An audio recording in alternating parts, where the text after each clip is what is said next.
தொடர்ந்து இந்த விவகாரம் தொடர்பாக நம்மிடையே பேசுவதற்காக இணைகிறார் திமுக எம்பி வழக்கறிஞர் வில்சன் அவர்கள். வணக்கம் திரு வில்சன். இந்த நீட் தேர்வு, அதனை தொடர்ந்து இப்போ பிஜி நீட் வரைக்கும் இன்னைக்கு வரைக்கும் எதிரொலிச்சிட்டு இருக்கு இந்த மாதிரியான குளறுபடிகளும் முறைகேடு புகார்களும். ஆரம்பத்திலிருந்தே நீட் தேர்வுக்கு எதிரான ஒரு நிலைப்பாடு கொண்ட மாநிலமாக தமிழ்நாடு இருக்கிறது. தற்பொழுது மற்ற மாநிலங்களையும் இந்த போராட்ட களத்தில் நம்ம பார்த்துட்டு இருக்கோம். இந்த இந்த போராட்ட களத்தை பார்க்கும்போது உங்களுக்கு என்ன சொல்ல தோணுது? இந்த முறைகேடு தொடர்பான இந்த புகார்கள் பத்தின உங்களுடைய பார்வை. சார், தமிழ்நாடு எப்பவுமே front runner in all issues. எங்க தலைவர் முதலமைச்சர் அவர் ஆட்சிக்கு வந்த உடனே இந்த நீட் விலக்கு மசோதாவை கொண்டு வந்தாங்க. அதை பாஸ் பண்ணி 2021 யூனியன் கவர்மெண்ட்டுக்கு அனுப்பிச்சாங்க. ஆனா இன்னை தேதி வரைக்கும் ஜனாதிபதி ஒப்புதல் வழங்காமல் கிட்டத்தட்ட 3 வருஷம் ஆயிடுது, டிலே ஆயிட்ட போகுது. இப்ப ஏன் நீட் வேணாம் அப்படின்னு சொல்லிட்டு எங்களுடைய விளையாட்டுத்துறை அமைச்சர் அவர்கள் கூட பேன் நீட் என்ற ஒரு கேம்பெயின் நடத்தி கிட்டத்தட்ட 85 லட்சம் பேர் நீட் வேண்டாம் என்று தமிழகத்துல சைன் பண்ணி அதை கூட திரு உதயநிதி ஸ்டாலின் அவர்கள் அது அனுப்பிச்சு வச்சிருக்காங்க டெல்லிக்கு. ஸோ இது பாத்தீங்கன்னா இந்த நீட் ஏன் வேணான்றது ஏகே ராஜன் கமிஷனை நியமனம் செய்து அவர்கள் கொடுத்த அந்த ரிப்போர்ட்டின் படி தான் இது வேண்டாம் என்று அந்த மசோதாவை இன்ட்ரோடியூஸ் பண்ணி பாசம் ஆகி அனுப்பிச்சிருக்காங்க. ஸோ இது நிச்சயமா பாத்தீங்கன்னா இது ஏற்றத்தாழ்வுகள் கொடுக்கக்கூடிய ஒரு எக்ஸாம். யார் கோச்சிங் கிளாஸ்ல போய் சேர்ந்து பணம் கட்டி நீங்க ஃபாலோ பண்ணி எக்ஸாம் எழுதுற ஒரு குரூப், இப்ப இன்னொரு குரூப் என்ன ஆயிடுச்சுன்னா பணம் கொடுத்து கொஸ்டின் பேப்பரே வாங்கிட்டு அந்த கொஸ்டின் பேப்பரே வச்சுட்டு எழுதுறது. இது 2வது குரூப். 3வது குரூப் என்னன்னு தெரியுங்களா? உங்களுக்கு கொஸ்டின் நீங்க அட்டெம்ப்ட் பண்ணும் போது உங்களுக்கு தெரியலன்னா நீங்க எழுதாம விட்டீங்கன்னா அந்த சென்டர்ல அந்த கொஸ்டின் பேப்பரை ஃபில்அப் பண்றதுக்கு ரெடியா ஒரு டீம் வச்சுக்கிட்டு ஃபில்அப் பண்ணி மார்க்ஸ் அதிகமா வாங்குறதுக்கு இப்படி ஒரு டீம்.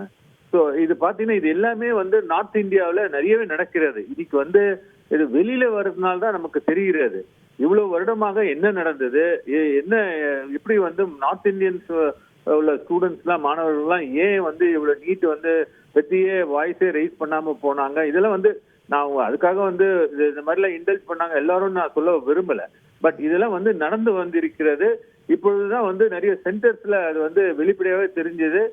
பீகார் நினைச்சோம், குஜராத் நினைச்சோம், இப்ப பார்த்தா உத்தராகண்ட், அதெல்லாம் நிறைய ஸ்டேட்ஸ்ல ஒன் ஆஃப்டர் அனதர் வருது. இந்த சிபிஐ என்கொயரி ஆரம்ப காலத்துல இருந்தே இன்ஃபேக்ட் எல்லாரும் கேட்டுட்டு இருக்காங்க. நான் கூட என்னுடைய ட்விட்டர்ல கூட அதை போட்டுட்டு வந்தேன். ஆனா இந்த இவ்வளவு நாள் கழித்து நீங்க சிபிஐ என்கொயரி மாத்துறது, அதுக்குள்ள எவிடன்ஸ் எல்லாம் எரேஸ் பண்ணிருப்பாங்க. இப்ப உங்களுக்கு பாருங்க, இந்த கொஸ்டின் பேப்பர்ஸை எரிச்சிருக்காங்க. ஸோ இது இவ்வளவு டிலேடா சிபிஐ என்கொயரி கொடுக்கறது யாரை காப்பாத்திருக்கீங்க இது வரைக்கும்? நீங்க ஒரே ஒரு நபரை மட்டும், director general of national testing ஏஜென்சியை மட்டும் மாத்திருக்கீங்க. மற்ற அந்த கவர்னிங் போர்டுல உள்ள மற்ற மெம்பர்ஸ் எல்லாம் நீங்க மாத்தாம அவங்களே தான் இருக்காங்க. இந்த நேஷனல் டெஸ்டிங் ஏஜென்சி ஒரு பிரைம் ஒரு இன்ஸ்டிடியூஷன்ஸ், அவங்க தான் எக்ஸாமினேஷன்ஸ் யூபிஎஸ்சி எக்ஸாமினேஷன்ஸ் உள்பட செட்டில் பண்ணக்கூடிய அளவுக்கு ஒரு இம்பார்ட்டன்ட் ரோல் அந்த என்டிஏ பிளே பண்றாங்க. அந்த என்டிஏ இவ்வளவு கரப்டா இந்த பாடி ஃபங்க்ஷனா இருக்கிறது இப்பொழுதுதான் தெரிகிறது. அதுவும் பாருங்க, நீங்க இந்த சொபாரஸ் அந்த பிஜி எக்ஸாமினேஷன்ஸ்க்கு கேட்டீங்கன்னா அது ஒரிஜினலா அந்த டேட் 3rd March ஃபிக்ஸ் பண்ணாங்க, நீட் பிஜி 2024. அப்புறம் என்ன பண்ணாங்க, போஸ்ட்போன் டு 7th July. அதுக்கப்புறம் என்ன பண்ணாங்க, 7th July இல்லைங்க, நாங்க ப்ரீபோன் பண்ணி 23rd June பாத்துக்கிறோம் அப்படின்ற மாதிரி சொல்றாங்க. இப்போ 12 ஹவருக்கு முன்னாடி என்ன சொல்றாங்கன்னா, இது நான் போஸ்ட்போன் பண்றேன்னு சொல்றாங்க. இந்த மாணவர்கள்லாம் என்ன கிள்ளிக்கீரையா? எவ்வளவு கஷ்டப்பட்டு இப்ப அவங்களோட மைண்ட் என்ன ஆகுறது, மன உளைச்சல் என்ன ஆகுது, அந்த பேரண்ட்ஸ் எவ்வளவு கஷ்டப்படுறாங்க, எதுக்கு அந்த பணம் எவ்வளவு விரயமாகுது இந்த படிக்க வைக்கிறதுக்காக, டைம், எனர்ஜி, இதெல்லாம் எப்படி கவர்மெண்ட் காம்பன்சேட் பண்ணுமா? ஆகவே அதனாலதான் இந்த நீட் எக்ஸாமினேஷன்லாம் தேவையே இல்லைங்க.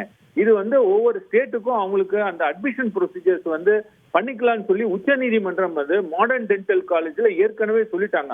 5 நீதிபதிகள் அடங்கிய அமர்வு இந்த என்ட்ரன்ஸ் எக்ஸாமினேஷன் அந்த மெடிக்கல் இன்ஸ்டிடியூஷன்ஸ்லாம் என்ட்ரன்ஸ் எக்ஸாமினேஷன் கண்டக்ட் பண்றது பூராவும் வந்து ஒரு மாநிலத்துக்கு உள்ளடங்கி அந்த பவர்ல இருக்கிறது. ஏன்னா இது லிஸ்ட் 3 சப்ஜெக்ட். அப்படின்ற பட்சத்தில் தேவையில்லாம இவங்க நான் ஒன் நேஷன் ஒன் எக்ஸாமினேஷன் அப்படின்னு அந்த ஒன் நேஷன் கான்செப்ட்ல போய் இன்னைக்கு பாருங்க ஒரு பெரிய ட்ராஜடி ஆயிப்போச்சு இது வந்து. ஆகவே வந்து இது ஹை டைம் இந்த நீட்டை வந்து நீங்க வந்து பேன் பண்ணணும். இது வந்து தமிழ்நாட்டுல வந்து நம்ம பில் எடுத்துட்டு அமைச்சிருக்கோம். அது கூட 3 இயர்ஸா அது மேல உட்காந்துட்டு இருக்கீங்க.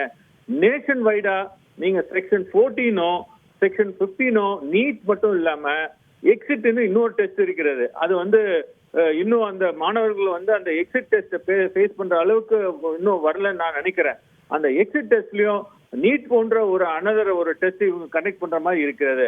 அதாவது அந்த எம்பிபிஎஸ் நீங்க படிச்சுட்டு எம்பிபிஎஸ் முடிச்சுட்டு நீங்க ஃபர்தர் கோர்ஸ் போகும்போது எக்ஸிட்ன்ற ஒரு டெஸ்ட் நீங்க மறுபடியும் வந்து எழுதணும். இந்த எக்ஸிட் டெஸ்ட்டை நீங்க எழுதி இப்ப மார்க் வந்து செக்யூர் பண்ணி அதுக்கேற்ற மாதிரி யூஜி பிஜி கோர்ஸ்ல அட்மிஷன் கிடைக்கலன்னா உங்களுக்கு வந்து அட்மிஷனே பிஜி கோர்ஸுக்கு கிடைக்காது. இதுதான் வந்து எக்ஸிட் டெஸ்ட். அந்த டெஸ்டையும் அபாலிஷ் பண்ணணுன்றதான் என்னுடைய கோரிக்கை. இன்ஃபேக்ட் திமுகவும் வந்து இந்த நீட்டை வந்து ஒழிச்சிட்டு இந்த அவங்க கொண்டு வந்த அந்த பில் அதை பர்டிகுலரா நம்ம தமிழ்நாடு வந்து முன்னோடியா இருக்கிறது இந்த நீட் அபாலிஷ் பண்ணணுன்றது. அந்த பில் மசோதாவுக்கு வந்து ஒப்புதல் மாண்புமிகு குடியரசுத் தலைவர் வழங்க வேண்டும் என்று கேட்டுக்கொள்கிறேன். நன்றி திரு வில்சன், இணைப்பில் வந்து உங்களுடைய கருத்துக்களை பகிர்ந்தமைக்கு. செய்திகளை உடனுக்குடன் தெரிந்து கொள்ள உடனே சப்ஸ்கிரைப் பண்ணுங்க.